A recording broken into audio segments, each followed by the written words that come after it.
Gracias a todos por venir a esta presentación del AAM de Educación en Español para médicos de emergencia. Hoy tenemos el doctor Sergio Burgos, que viene de Colima, México, y él trabaja en el Hospital General de Zona 1 en el Instituto Mexicano del Seguro Social. Y él va a hablar de algunos temas de especialistas dentro de la medicina prehospitalaria. Ok, Gracias. muchísimas gracias. Es un gusto estar nuevamente con ustedes y aportar un poquito de lo que sabemos. El tema del que se va a tratar el día de hoy es overcrowding, sobresaturación en los servicios de urgencias. Un tema que seguramente muchos de ustedes ya lo conocen por demás y lo han sufrido y lo hemos vivido en distintos lugares. Nada más espero la confirmación de que se esté viendo bien.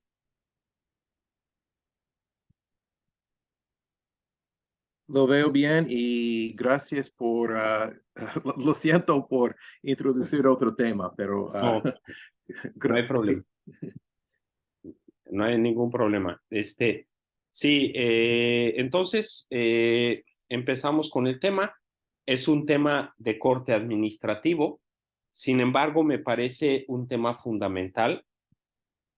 Hace poco yo hablando con también los primeros residentes de emergencias de Bolivia, porque quiero hacer la aclaración que yo soy boliviano, vivo en México y ejerzo como especialista en emergencias en México. Pero así como muchos de nosotros que estamos en distintos países ejerciendo la medicina de emergencias, estamos siempre tratando de ayudar a nuestro país de origen desde la distancia. Y yo hablaba con residentes bolivianos y les decía, ustedes son la primera generación o las primeras generaciones de médicos emergenciólogos que va a tener el país. Entonces, sí o sí, tienen que saber temas administrativos porque van a ser ustedes quienes les va a tocar esta parte de ser jefes de urgencias y de tomar decisiones. Y va a depender de ustedes de que la medicina de urgencias crezca, de que la medicina de urgencias tome el rumbo adecuado y pueda ir generando ese crecimiento que todos nosotros queremos que haya para la especialidad. Entonces, este tema es un tema que lo van a sufrir, lo van a vivir. La sobresaturación en urgencias, ninguno de nosotros está exento. Creo que en ninguno de los países ustedes van a encontrar servicios de urgencias donde hayan pocos pacientes. Entonces, vamos a entrar un poquito en el tema. Si en algún momento hay alguien que tenga alguna duda y quiera interrumpir, no hay absolutamente ningún problema. Por favor, lo pueden hacer sin ninguna duda, ¿va? O por el chat también estaré atento. Ok. Primero, vamos a hacer hablar un poquito de la definición de qué es sobresaturación o qué es saturación o a qué se refiere el término de overcrowding en los servicios de urgencias. Y esto lo hizo el Colegio Americano de Emergencias en el 2002, definiendo una situación en la que las necesidades identificadas por los servicios de emergencias superan a los recursos disponibles. Esto va a ocurrir cuando hay más pacientes que camas, es decir, hay pacientes que están puestos en lugares no asignados para pacientes, en pasillos, en sillas, en espacios que no son específicamente para un tratamiento. Cuando los tiempos de espera exceden un periodo razonable, cuando los pacientes se encuentran monitorizados, como decíamos, en áreas no destinadas, y cuando los pacientes esperan a ser ubicados en camas de hospitalización porque no hay disponibilidad y permanecen en el servicio de urgencias. Entonces, este abanico de posibilidades define lo que se refiere la sobresaturación de urgencias. Como ustedes se darán cuenta, no es un problema reciente. Si alguien me corrige, la primera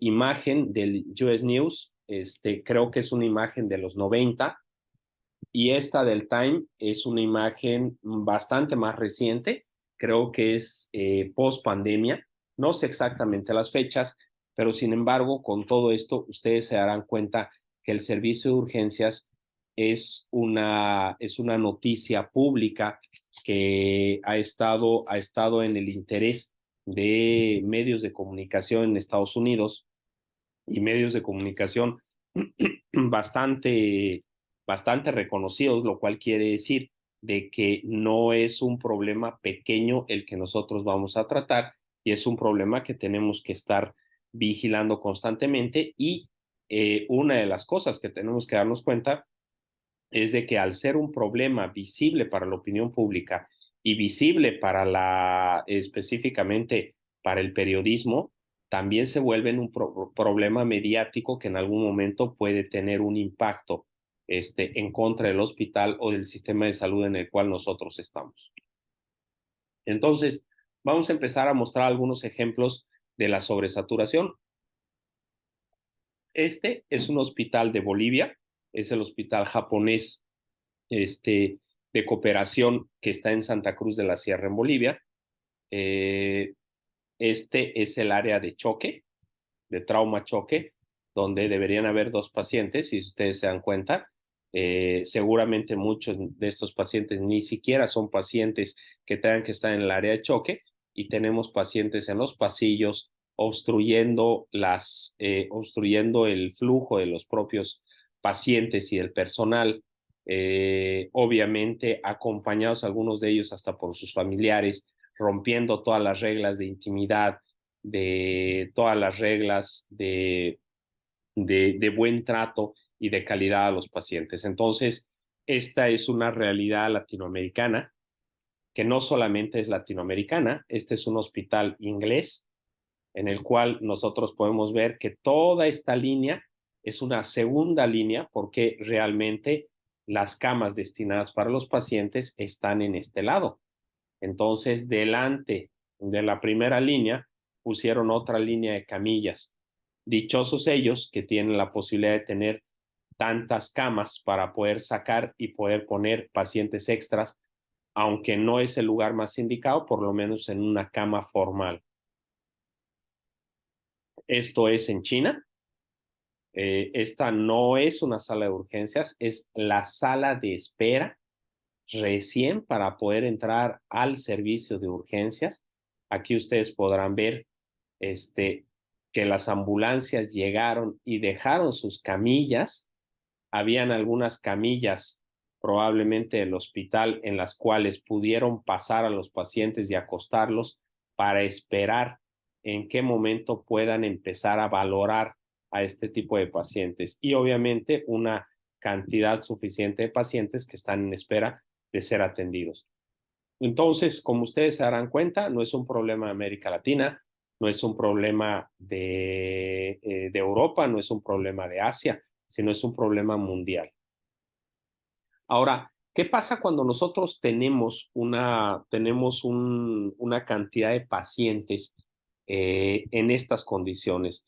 El primer punto que se va a ver afectado va a ser la calidad en la atención de los pacientes. ¿Cómo ustedes creen que va a ser atendida esta paciente en cuestiones de calidad hospitalaria?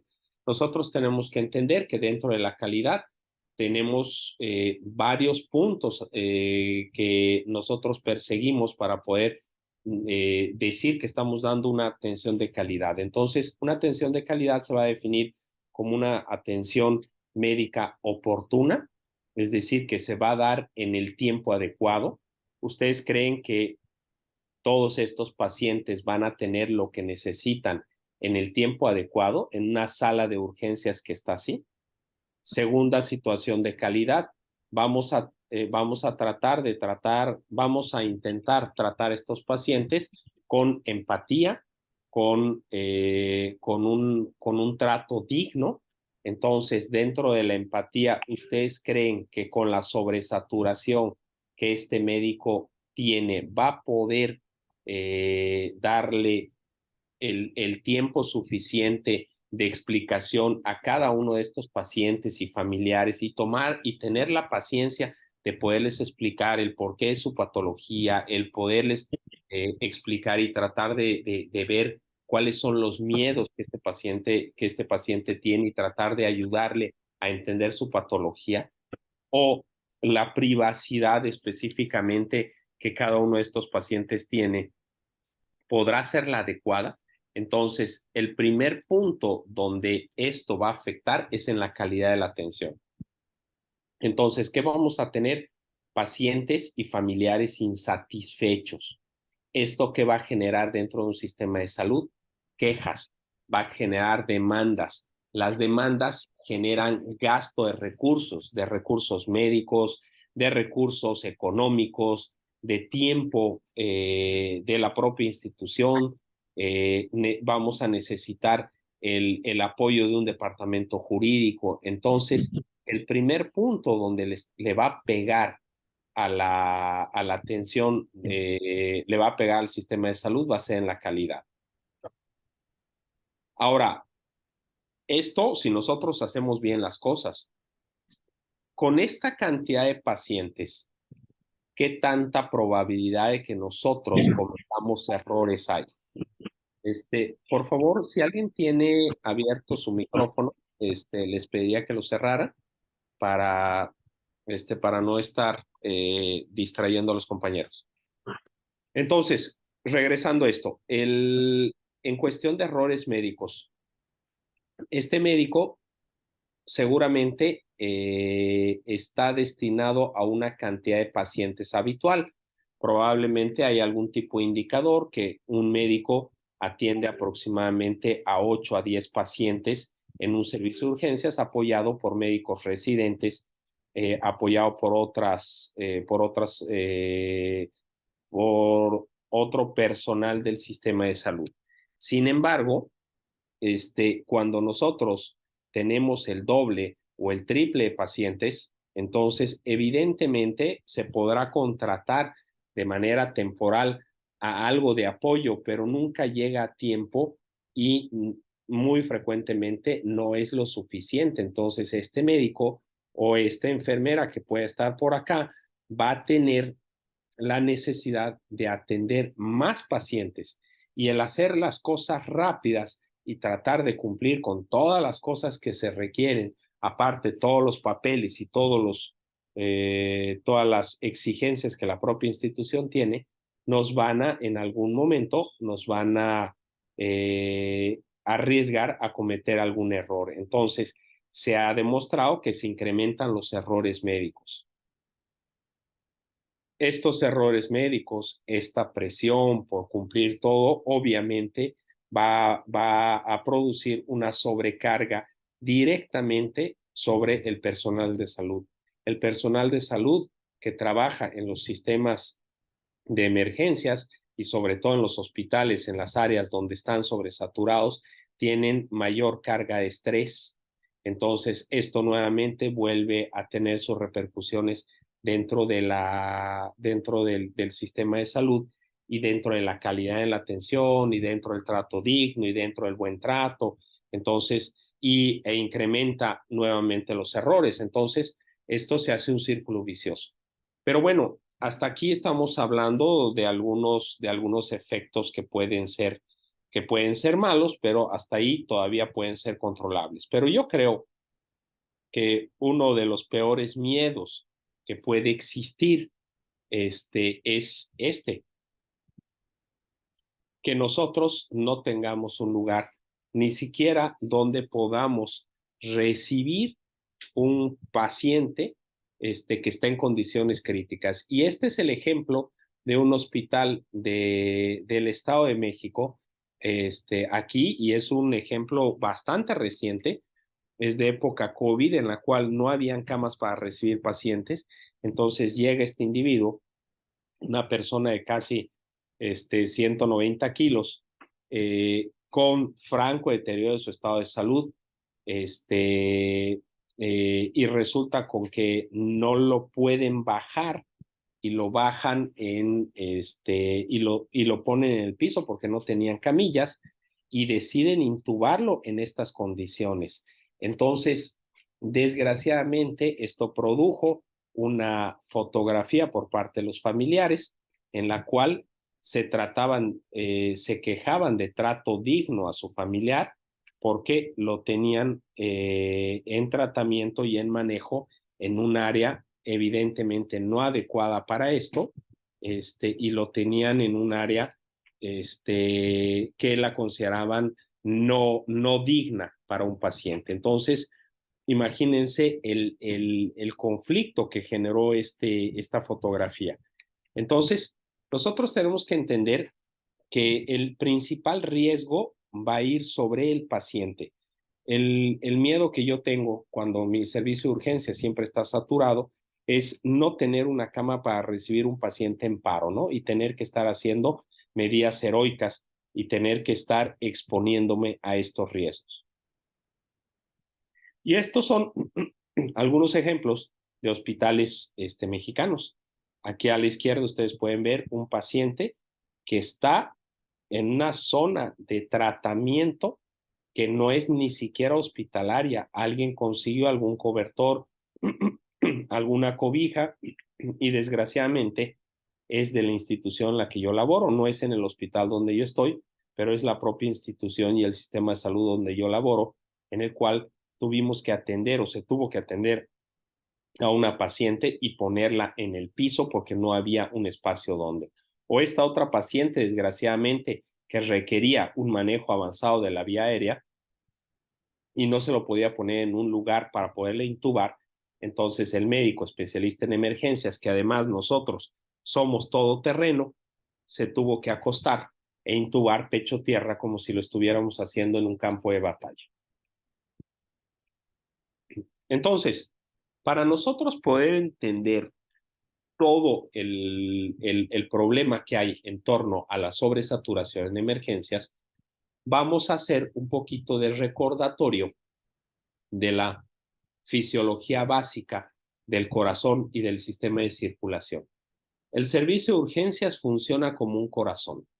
El servicio de urgencias tiene una precarga, tiene un gasto cardíaco específico y tiene una poscarga. La precarga es una cantidad de ambulancias o de pacientes que todos los días están llegando y nosotros tenemos que entender que esta precarga es como una precarga iatrogénica y de hecho es iatrogénica porque así como nosotros entendemos la insuficiencia cardíaca o el funcionamiento del corazón, tenemos que entender de que cuando nosotros nos excedemos en volumen, administrado de cristaloides, vamos a producir una falla cardíaca y ese volumen aumentado es el propio sistema de salud que no ha podido resolver cosas aquí atrás y lo cual hace que lleguen y sigan llegando pacientes al área de urgencias.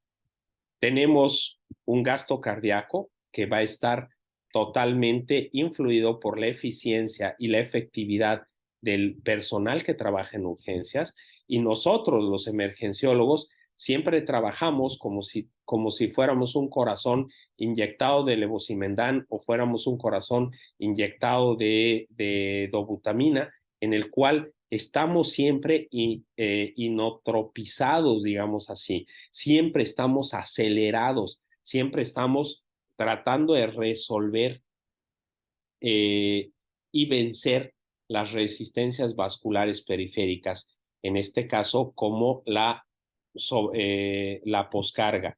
Es decir, ¿dónde está nuestra poscarga? Las puertas cerradas del hospital hacia las camas de hospitalización. Uno de los problemas que tienen los hospitales y por qué esto está así es porque le metemos mucho líquido, el corazón está todo el tiempo estresado y además la poscarga está cerrada, las resistencias vasculares periféricas están aumentadas. Entonces, transpolen esta imagen fisiológica hacia un corazón. ¿Qué pasaría si ustedes tienen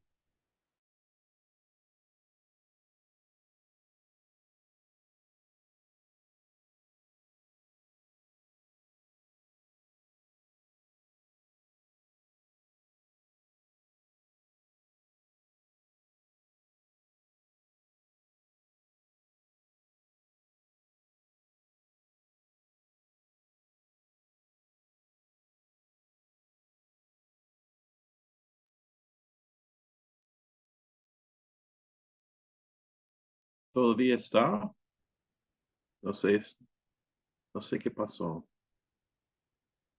Vamos a ver si puede reconectar. Sí, doctor. Ok, perdón, pregunta, ¿en qué parte me quedé? ¿Cuál fue lo último que vieron? Si alguien me puede ayudar.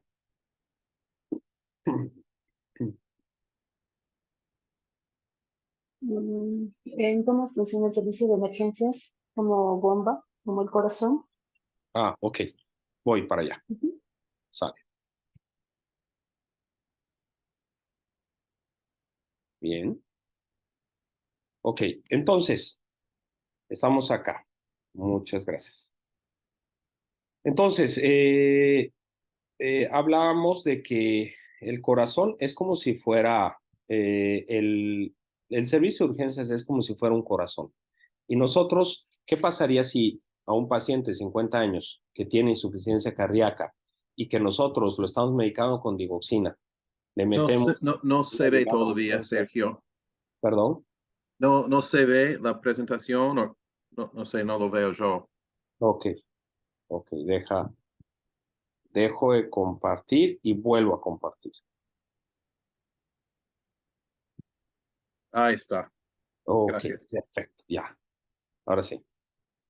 Entonces, ¿qué pasaría si nosotros a este paciente llega a urgencias y por algún motivo le ponemos 2 litros de solución Ringer lactato? Y además el paciente llega hipertenso, llega con una presión arterial no mucha, de 180 a 100 o 180 a 110, y el paciente además ya de por sí está enfermo y este paciente además ya tiene tratamiento previo. ¿Qué ocurriría? Entonces, es una catástrofe. Entonces, así están trabajando nuestros servicios de urgencias. En el modelo sistémico del servicio de urgencias existe una precarga y es la demanda que el servicio de urgencias tiene. Tiene una válvula previa al servicio de urgencias y esa válvula previa es lo que podemos desahogar de esta demanda que llega diario al servicio de urgencias y serán los centros primarios de atención, es decir, las unidades de medicina familiar, los centros de salud, las postas sanitarias. Entonces, de manera inicial, nosotros tendremos que tener una válvula de escape, es decir, que en este corazón nosotros disminuyamos la cantidad de volumen que está entrando de manera inicial. Nosotros tenemos el servicio de urgencias como la bomba de flujo. Nuestro corazón es el servicio de urgencias y la organización del servicio de urgencias hospitalario va a ser el que va a definir la eficiencia de este sistema. Y nosotros vamos a tener una poscarga, vamos a descargar hacia un hospital. Y hay también válvulas que ayudan a los servicios de urgencias a que esa descarga también sea más rápida y más eficiente, como por ejemplo el apoyo al diagnóstico, todos los auxiliares diagnósticos, todo lo referente a auxiliares diagnósticos como imagen, como laboratorio, y obviamente los especialistas de otras áreas que puedan ayudarnos a tomar decisiones, ellos nos van a ayudar a desahogar o va a ser una válvula de desahogo de esta salida. Entonces, nosotros tenemos que entender que la capacidad del servicio es una multiplicación entre tiempo, utilización, eficiencia y eficacia organizativa. Y todo esto en un estándar de tiempo de la actividad, es decir, un estándar de tiempo de tiempo de atención a los pacientes dentro de un servicio de urgencias. Entonces, nosotros tenemos que hacer las cosas rápidas, utilizar los recursos que tenemos de manera eficiente para lograr objetivos específicos, y no solamente tenemos que hacer todo esto, sino lo tenemos que hacer bajo cronómetro. Es decir, en el área de urgencias, aquí en México se utiliza que el paciente no debe durar más de 12 horas dentro del servicio de urgencias sin haber tomado una decisión. Entonces, además, estamos corriendo contra el tiempo. Ahora, ¿cómo nosotros vamos a definir que estamos saturados o no? Es decir, ¿cómo nosotros decimos que hay mucha gente dentro del servicio de urgencias? Entonces, hay diferentes escalas que se utilizan para definir la sobresaturación, porque también tenemos que entender que la sobresaturación puede ser un término relativo. En México nosotros decimos, ¿qué tanto es poquito? ¿Cuánto es una pizca de sal? Una pizca de sal puede ser dependiente del tamaño de los dedos del cocinero. Entonces, tenemos que tener una medida específica y objetiva para saber cuándo nosotros decimos que estamos sobresaturados. Si nosotros tenemos 20 camas y las 20 camas están llenas de pacientes con gripe, ¿será sobresaturación? O es más, si nosotros tenemos 20 camas, tenemos 25 pacientes con gripe, ¿se considera sobresaturación? Cuando sabemos que solamente va a faltar hacerles la prueba de hisopo nasal para descartar que sea COVID y todos se van a ir de alta en la siguiente media hora. Entonces, la cantidad de camas ocupadas por sí, per se, no nos hace el diagnóstico de sobresaturación. En segundo lugar y segundo ejemplo, si nosotros tenemos 20 camas y 10 de las 20 camas son pacientes intubados y hay 2 camas de pacientes no intubados, es decir, solo tenemos 8 camas disponibles, es decir, casi la mitad de las camas está disponible, pero la mitad específicamente de las camas son pacientes intubados. ¿Se considera que el hospital o que el servicio de urgencias está libre? ¿Se consideraría que el servicio de urgencias no está saturado? Cuando sabemos que la demanda de un paciente intubado, la demanda de atención es muy alta. La cantidad de cuidados para un paciente intubado representa casi a 4 pacientes no intubados. Entonces, hay algunas escalas ya diseñadas y ya verificadas que nos ayudan a hacer este tipo de cálculos de una manera objetiva. Y la que nosotros usamos o la que yo estoy usando aquí en México es la escala de NEDOX, que también está la escala de SEDOX. Ambas a mí me gustan bastante porque dentro de los algoritmos que usan para clasificar clasificar el nivel de sobresaturación, logrando ponerlo en una semaforización, utilizan, entre otros, por ejemplo, número de camas, cuántos pacientes en total están dentro del servicio de urgencias, cuántas camas tiene el servicio de urgencias, cuántas camas tiene el hospital, que esto se me hace bastante interesante porque el servicio de urgencias puede estar saturado, pero si yo tengo un hospital con 1000 camas, seguramente va a haber lugar siempre a donde subir a esos pacientes. En cambio, si yo tengo solo 100 camas probablemente todas las camas van a ser llenas, van a estar llenas, entonces yo no voy a tener dónde subir pacientes de urgencias. Entonces, el hecho de agarrar y tomar en cuenta un paciente, tomar en cuenta dentro de este indicador la cantidad de camas totales de hospital es interesante, porque con esto nos está dando una idea de qué tan fácil o qué tan difícil van a poderse mover los pacientes de urgencias. ¿Cuántos pacientes están admitidos en el servicio de urgencias y que ya tienen asignada el internamiento a una cama de hospitalización, pero permanecen en urgencias? Es otro de los parámetros que toma este indicador de NEDOX. Por ejemplo, es decir, yo tengo, y les doy números reales del día de hoy. Yo tengo 33 camas en urgencias habilitadas para atender pacientes, y de las 33 camas tengo 21 pacientes en espera de una cama en piso.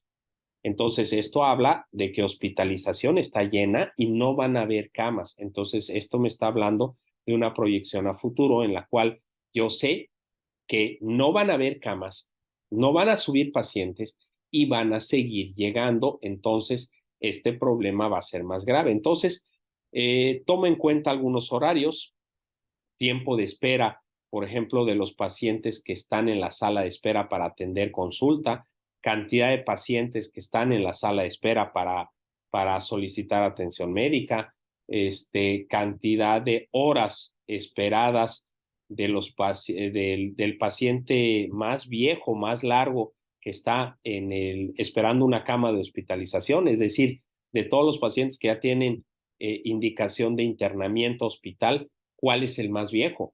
Entonces, si yo, además de todo esto, tengo 26 pacientes en espera de ingreso a hospital y hay alguno que ya lleva 4 días acá, eso me agudiza aún más el problema. Entonces, con todos estas calculadoras hacen un algoritmo y puntean al servicio de urgencias en un rango entre 0 hasta más arriba de 180 puntos. Y de acuerdo a estos rangos, han definido un sistema de semáforo en el cual se considera normal cuando estamos en 50 puntos, que les soy sincero, el servicio tiene que estar vacío y no tener pacientes críticos para que esté en color verde. Hasta 100 puntos está lleno, 140 está saturado, hasta 180 está severamente saturado y se considera un desastre por arriba de los 180 puntos. Si nosotros aplicamos esto por horarios, por ejemplo, o por días, nosotros podríamos tener una gráfica en la cual nos indique cómo está nuestro comportamiento periódico de este problema. Entonces, podríamos nosotros ver que estamos teniendo un problema cuando todo está en color naranja o rojo o peor negro, ¿no? En este caso, por ejemplo, predomina el color verde, entonces habitualmente este servicio de urgencias parecería estar con un movimiento adecuado. Nos podría incluso dar una semaforización con diferentes gráficos por días y nosotros podríamos saber que habitualmente los días jueves o viernes tenemos más cantidad de sobreocupación y nos podría ayudar a tomar ciertas decisiones específicas en la administración hospitalaria.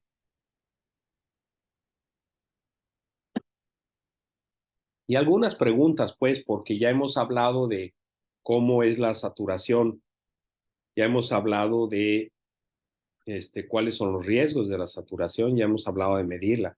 Y ahora la pregunta del millón, ¿y qué voy a hacer? O sea, yo como jefe de urgencias, ¿qué puedo hacer para solucionar este problema? Y tal vez una respuesta sería cerrar la puerta de urgencias y decirles ya no entre.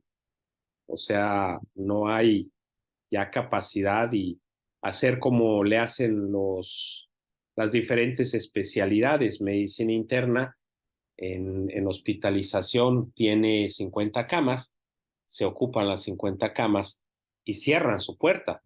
Y ellos dicen, ya no hay espacio y ya no puede entrar el paciente 51. Ese tendrá que esperar. ¿Nosotros podremos hacerlo en el servicio de urgencias? Creo que no.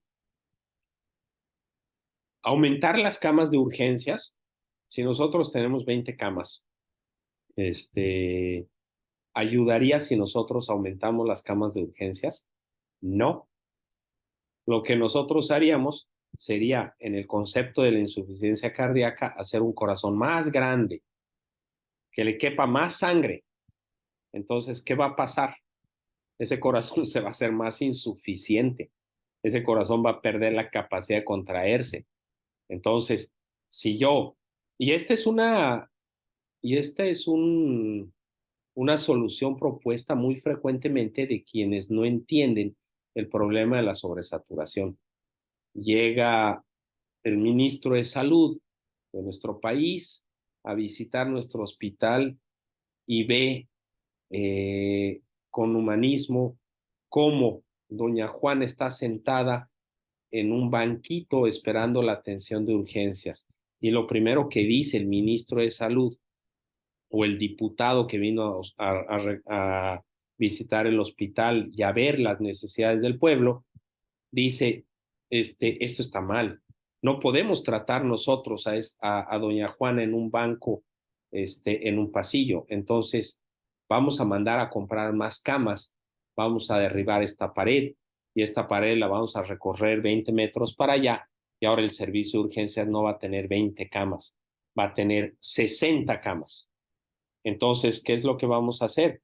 Vamos a llenarlo más lentamente, pero va a llegar un punto en el cual las 60 camas estén llenas, porque nuestro hospital solamente tiene 100 camas, entonces no va a haber espacio a donde poder desahogar y vamos a tener ahora el mismo problema, pero más grande.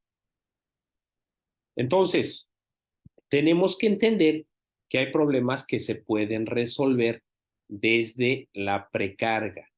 Es decir, cómo vamos a meterle diurético a ese sistema de salud, cómo vamos a disminuir el volumen que le estamos metiendo de carga a ese corazón que está dañado. Entonces, hay algunas cosas que nosotros podemos hacer en la precarga. Y en este sentido, nosotros podemos trabajar fuertemente en los sistemas de referencia y contrarreferencia. Es decir, trabajar fuertemente en qué nos están enviando, cómo nos los están enviando, si nosotros somos hospitales de apoyo de un nivel superior, una coordinación interinstitucional, es decir, de los diferentes segmentos del sistema de salud en el cual nosotros estamos, también nos envíen cosas o pacientes con situaciones específicas, que no nos envíen todo, que también entre los hospitales sepamos dividir el tipo de pacientes, es decir, sabemos que aquí ya no podemos atender pacientes de trauma, entonces hay que enviarlo a otro hospital donde sí se puede atender pacientes de trauma. Entonces tiene que haber un orden. Probablemente para los que están en Estados Unidos esto pueda ser muy lógico. Sin embargo, en muchos países latinoamericanos esto no parece ser tan lógico. Coordinaciones con los sistemas de atención de medicina de urgencias o con los centros reguladores de urgencias médicas. Es decir, que exista una verdadera coordinación con los servicios de prehospitalario, con los servicios de ambulancias y además que haya una comunicación entre los servicios prehospitalarios y el hospital. Se puede intentar en hacer algo de educación a la población para que sepan utilizar los servicios de emergencias, es decir, que no lleguen por cualquier dolor de pestaña al servicio de urgencias y consuman recursos. Mejorar el primer nivel de atención. Las personas van porque necesitan atención y el problema es de que no hay quien vea un dolor de muela a las 5 de la mañana. Entonces, pues van a ir a urgencias, que es el lugar donde les pueden atender ese problema. Y si este problema de dolor de muelas es un problema mayor y frecuente, pues busquemos la manera de poner odontólogos de guardia 24/7 en unidades de primer contacto para que estos pacientes no lleguen a los servicios de urgencias y no le quiten la posibilidad o el lugar a un paciente que verdaderamente lo requiere. Y hacer estrategias de atención prioritaria en urgencias no reales, es decir, este tipo de pacientes como el dolor de muela, la urticaria, las urgencias que no ponen en riesgo la vida, que puedan acudir a otros lugares, ¿no? Entonces, estos dos últimos puntos van encadenados. ¿Qué podemos hacer? Hacerle al músculo. ¿Cómo podemos hacerlo más eficiente? ¿Cómo podemos cambiar la dobutamina por levosimendan? ¿Cómo podemos agarrar y utilizar un mejor inotrópico en este paciente? Entonces, primero, tenemos que tener triage estructurados. Esto nos va a ayudar a saber qué entra y qué sale y hacia dónde lo mando. Es fundamental la especialización de los servicios y me alegra mucho que cada vez los países latinoamericanos estén abriendo nuevas sedes de especialización y estén abriendo nuevos especialistas y estén naciendo nuevos especialistas, porque esto va a ayudar mucho. Ustedes que van a entender esto van a ayudar a resolver este problema. Equilibrios de las cargas de trabajo. Pasa mucho que el médico de choque, como le toca choque, está sentado esperando a que llegue algo en choque. Sin embargo, el médico que le toca consulta en urgencias tiene una fila de 30 pacientes. Entonces, podríamos hacer cierta distribución de cargas, es decir, apoyo de una área de urgencias a la otra cuando ésta se está saturando. Estrategias de los puntos de atención en salud.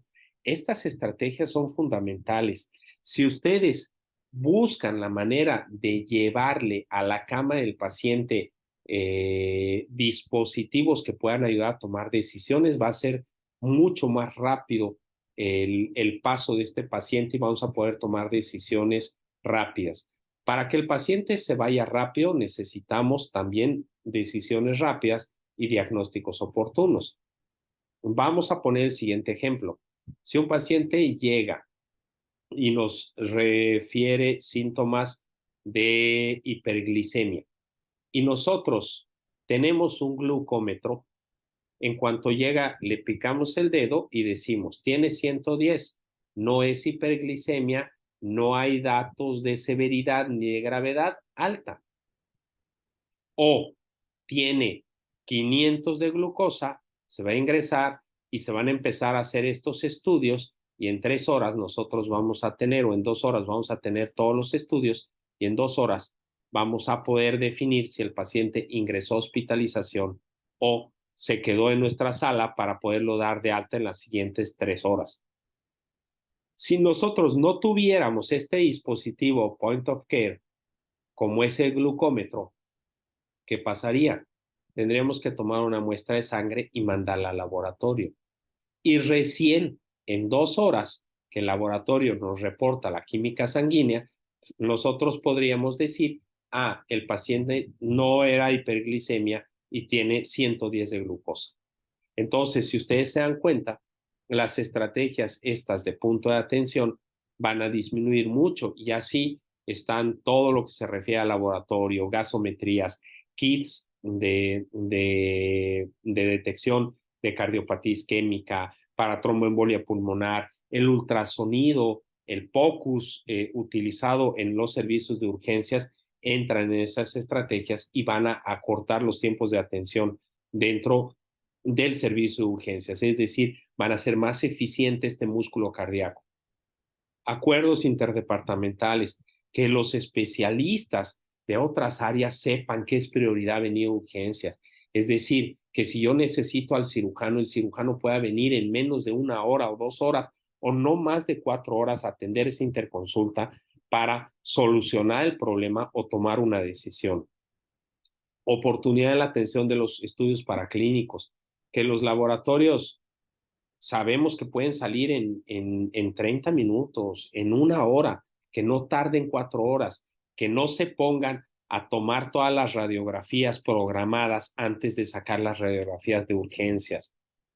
Y esta estrategia de las enfermeras de gestión, que son enfermeras que se van a dedicar a estar jalando pacientes para meterlos a la atención y empujando pacientes que ya tienen que salir, van a ser enfermeras que van a estar preocupadas por buscar cuáles son los pacientes a los cuales ya se les puede hacer alguna acción. Entonces, estas enfermeras han demostrado ayudar mucho en la velocidad de la atención dentro del servicio de urgencias.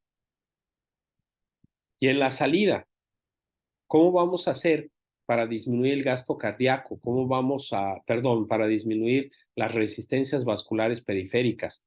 ¿Cómo vamos a hacer para mejorar esta resistencia o para disminuirla y que nuestro gasto cardíaco pueda ser más efectivo? Entonces, esto es parte del hospital. El hospital tiene que tener una capacidad también de desahogo frecuente, es decir, de un índice de rotación de camas alto, que los pacientes no duren tanto tiempo internados en piso de medicina interna, en hospitalización de cirugía, en hospitalización de trauma y ortopedia. ¿Y cómo vamos a hacer esto? El hospital tiene que ser eficiente, es decir, los cirujanos tienen que mantener niveles de calidad para que sus pacientes no se les infecten. Los internistas tienen que tener eficiencia para que los pacientes en un porcentaje elevado puedan darse de alta en los primeros 7 días. Es decir, nuestro hospital tiene que ser eficiente. Entonces, tenemos que hacer más eficientes las altas. Ahora, el proceso de alta muchas veces es muy tardado. Y les voy a poner un ejemplo clásico. Pasa visita a las 7 de la mañana el jefe de cirugía y los cirujanos y los residentes de cirugía. El jefe de cirugía pregunta por Juan Hernández, al que lo operaron el día de ayer de apendicitis. Y él pregunta, ¿el paciente ya comió? Y le responden, sí, doctor, ya comió, ya defecó y ya deambuló, lo cual quiere decir que el paciente está en condiciones de alta. Entonces, dan la orden de que ese paciente el día de hoy se va a dar de alta. Es el paciente número 1 de 20 camas. Terminan el pase de visita y ya son las 9 de la mañana con el paciente número 20. En ese momento, el jefe de cirugía se va a su oficina, los cirujanos se meten a quirófano a operar, los residentes se meten a operar con los cirujanos y se queda el médico interno haciendo las altas. A las 9 empieza el alta. El médico interno está haciendo su alta y llegan y le dicen, hay que poner una sonda urinaria al paciente de la cama 3. Se para y va a poner la sonda urinaria. Total, lo interrumpen varias veces y este médico termina su alta a las 11 de la mañana. A las 11 de la mañana no encuentra a los cirujanos para que se la firmen. Ellos salen aproximadamente a las 12:30 de quirófano. A esa hora los encuentra, logran firmarle el alta a las 12:30, se lo entrega a enfermería, enfermería busca al familiar y el familiar no está porque se fue a comer. Entonces el familiar regresa hasta las 2 de la tarde y le avisan que su paciente está dado de alta. A esa hora él dice, es que a mí no me dijeron, yo tengo que ir a traerle ropa y voy a ir a traerle ropa a una población que está a 1 hora de acá. Entonces él se va, regresa en 3 horas, a las 5 de la tarde ya trae la ropa. A esa hora bajan al paciente, le quitan el suero, lo ponen listo para darse de alta y la cama se queda extendida. La enfermera que está haciendo lo suyo, no se da cuenta que la cama está extendida, se espera hasta que alguien le dice, oye, ¿y esa cama? Ah, sí, 1 hora después la destiende. Le dice a la de limpieza que la limpie, la de limpieza tarda otra hora en limpiarla, la limpia, la enfermera tarda otra hora en volver a vestir la cama y avisar que la cama está disponible. Total, a las 8 de la noche esa cama vuelve a estar disponible. A las 8 de la mañana se dio el alta y a las 8 de la noche la cama vuelve a estar disponible para otro paciente. Y en urgencias nosotros tenemos 15 pacientes pendientes de pasar a esa cama. Entonces, ¿cómo podríamos solucionar este problema? La forma más sencilla sería estableciendo la figura de la prealta. Es decir, el día de ayer nosotros ya sabíamos que ese paciente era un paciente joven, que seguramente el día de hoy se podía dar de alta. Entonces, el residente a las 5 de la mañana hizo el alta.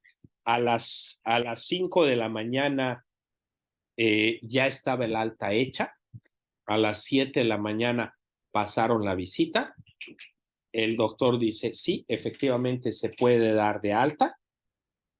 El residente saca y dice, doctor, aquí está el alta, fírmela, se la da a la enfermera y al pase de visita a las 9 de la mañana que termina el pase de visita con el paciente número 20, probablemente la enfermera está terminando de decirle al familiar que ya se va a ir su paciente. Y como el día de ayer dijeron que se podía dar de alta, trabajo social habló desde el día de ayer con el familiar y dijo, mañana traiga ropa porque probablemente su familiar se va a dar de alta por la mañana. Entonces, esa cama se va a desocupar a las 10 de la mañana. Y aunque hagan lo mismo que hacen, mantener la cama sucia y tardar en limpiarla y tardar en vestirla nuevamente, por más de que se prolongue ese tiempo, esa cama va a estar disponible probablemente a la 1 de la tarde. Entonces, si nosotros hacemos eso, podemos limitar y podemos disminuir mucho ese tiempo y a la 1 de la tarde ya podríamos tener camas disponibles para urgencias.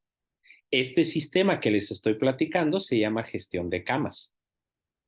Ahora, más aún, en el sistema de gestión de camas, un grupo directivo de alto nivel pasa visita administrativa por cada una de las camas de hospital y en ese equipo de alto nivel va el jefe de urgencias, va la jefa de enfermeras del hospital, va el jefe de mantenimiento, el jefe de limpieza y conservación y el encargado de asignar camas y la jefa de trabajo social. Encuentran una cama de extendida y la jefa de enfermeras le dice a la enfermera, necesito que la atiendas. En 10 minutos esa cama tiene que estar extendida. El jefe de limpieza le dice al encargado de limpieza de esa cama, en 10 minutos va a estar extendida, otros 10 minutos tiene que estar limpia. La jefa de enfermeras le dice a la enfermera, en 20 minutos va a estar limpia, en otros 10 minutos tiene que estar vestida. Y el jefe de urgencias le dice al encargado de admisión, en 30 minutos vamos a tener una cama disponible. El paciente de la cama 3 de urgencias va a subir a esta cama. Entonces, ese tiempo que todavía estaba por solucionarse, ya lo tenemos reducido. Entonces, haciendo todas estas estrategias, podríamos liberar camas. Y evidentemente tenemos que tener acuerdos para desahogo de camas a otras unidades. Es decir, ¿qué podríamos hacer? Cuando realmente no hay camas, pues otros hospitales tendrán que ayudarnos a resolver problemas de este hospital. Entonces, una de las estrategias sería aumentar las camas de hospital. Entonces, cuando pensemos en solucionar la sobresaturación de urgencias, primero tenemos que ver si nuestro hospital es eficiente. Si logramos el nivel de eficiencia máximo y aún así estamos sobresaturados, pensemos en incrementar el número de camas de nuestro hospital. Ahí se tendrán que poner las autoridades a ver si se justifica un nuevo hospital, si se justifica incremento de servicios, si se justifica reordenamiento de las camas, buscar camas que no están siendo utilizadas y reasignarlas a las áreas que más lo necesitan. Y finalmente, creo que como cada una de las clasificaciones que nosotros usamos, cada uno de los puntajes deberían llevarnos a a un flujograma o a un proceso de atención dependiendo el nivel de sobresaturación en el cual estemos. Cuando empezamos a estar llenos, sabemos que en poco tiempo vamos a tener problemas. Entonces, ahí empezaríamos a gestionar incremento del personal. Es decir, sabemos que ya están las camas a punto de llenarse, tenemos ya 1 o 2 pacientes intubados y ya estamos empezando a tener problemas. Entonces, jefatura de enfermería o encargado de personal ya tendría que estar buscando enfermeras de apoyo porque vamos a necesitar más enfermeras para tratar pacientes intubados o pacientes que ahora ya estén en áreas no adecuadas. Si nosotros ya estamos en esta situación, empezaremos a buscar expansión y eficiencia administrativa, es decir, hacia dónde nosotros vamos a empezar a poner nuestras camas excedentes, cómo vamos a empezar a mejorar la velocidad en la toma de decisiones, que las altas de urgencias sean tomadas en menos tiempo, que los estudios y todo lo que necesitamos para tomar decisiones lleguen a tiempo, pedirle al hospital o el hospital trabajar para que las altas de hospitalización se den de manera más rápida y más oportuna para liberar el servicio de urgencias. Si nosotros estamos en esta situación, ahora sí empezar a limitar ingresos, es decir, avisarle a los centros reguladores y prehospitalario de que no tenemos disponibilidad para atender pacientes y que busquen otras opciones y solamente aceptar lo excesivamente necesario. Y en el caso de que estemos en una situación de desastre, empezar a trabajar mucho en la eficiencia de salida del hospital, ya no de urgencias, sino del hospital. Es decir, buscar la forma de mandar pacientes a otros hospitales, cerrar totalmente las puertas del hospital para evitar mayor sobresaturación, buscar la manera de que otros servicios y otros hospitales nos puedan brindar apoyo, ¿no? Entonces, buscar eficiencia en la salida. Y ya para terminar, me quiero quedar con una idea general. Esta es una carta que le hicieron ustedes, los emergenciólogos de Estados Unidos, a su presidente. Entendieron como sociedad científica de que este es un problema de salud pública y no es un problema que lo pueda resolver el jefe de urgencias, no es un problema que lo pueda resolver solamente el director del hospital o el encargado regional de salud o incluso el propio encargado estatal de salud, sino este es un problema que lo tiene que resolver el Ministerio de Salud con políticas de salud pública y tiene que estar el presidente de la República entendiendo el riesgo de esta situación. Entonces, a ese nivel lo entendió Estados Unidos y a ese nivel están solicitando a su presidente que intervenga en políticas de salud pública específicas para evitar la sobresaturación de urgencias. Y entendieron que no es un problema de urgencias, sino es un problema de muchas especialidades. Y este documento lo firmaron, entre otras, están rehabilitación, está traumatología, cirugía maxilofacial, alergia, incluso están áreas de enfermería. Entonces, si ustedes se dan cuenta, el problema no es solo nuestro. Nosotros tenemos que aprender ¿cómo se puede decir? A darles el mensaje adecuado, hacer llegar el mensaje a las personas más adecuadas y tener un nivel de liderazgo para convencer a todas las especialidades que este no es un problema que nos esté pegando solamente a nosotros. Y este no es un problema de Estados Unidos, es un problema global. IFEM, y llama mucho la atención esto que viene aquí abajo, ya puso una postura, fijó un documento de postura sobre la saturación de urgencias y porque dentro de de los documentos que ellos tienen llama la atención que de los 41 países miembros de la Federación Internacional de Medicina de Emergencias, en noviembre del 2022, escuchen bien, el 100%, ni un solo país informó que no tiene hacinamiento en sus sistemas de emergencias. Entonces, el problema no está cercano al colapso, está colapsado totalmente. Entonces, algunos de los recursos están en este QR, si alguien quiere sacarle una foto y llevarlo y revisarlo después. Finalmente, quiero que nos quedemos con esto. El problema de la sobresaturación es un problema de salud pública. Es predecible y es evitable, es decir, podemos saber cuándo va a ocurrir y podemos evitarlo.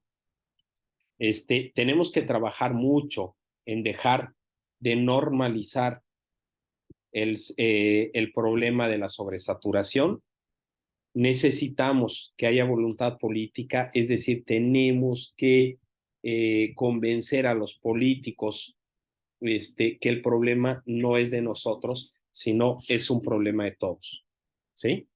Entonces, me quedo con esta última diapositiva.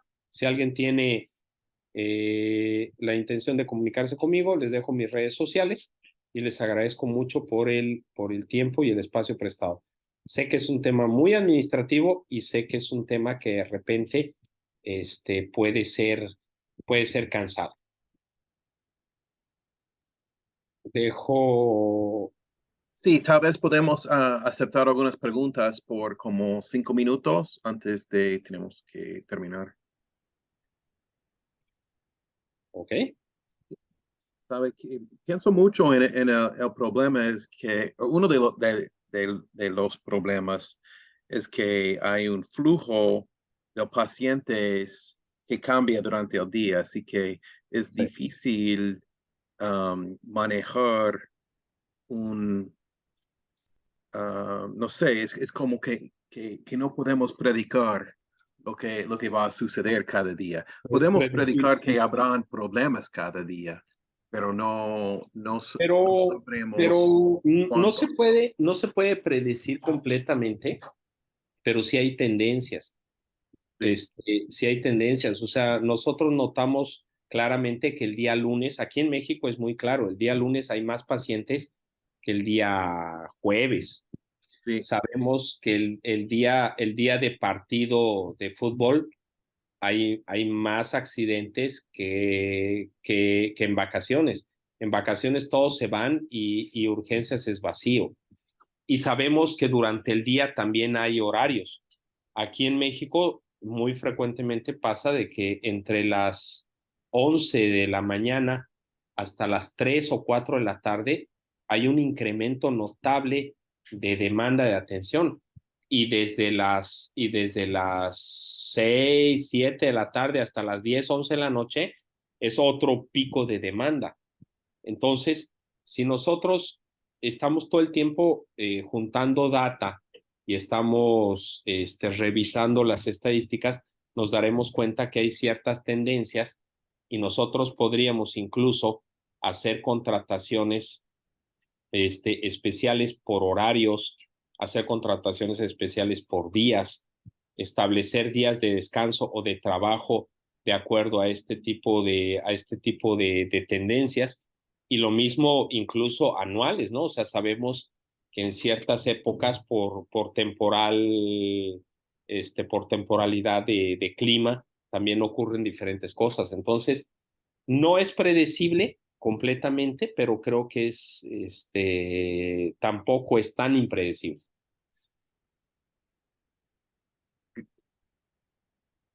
sí, gracias, gracias. ¿Hay otra persona que tiene pregunta o comentario?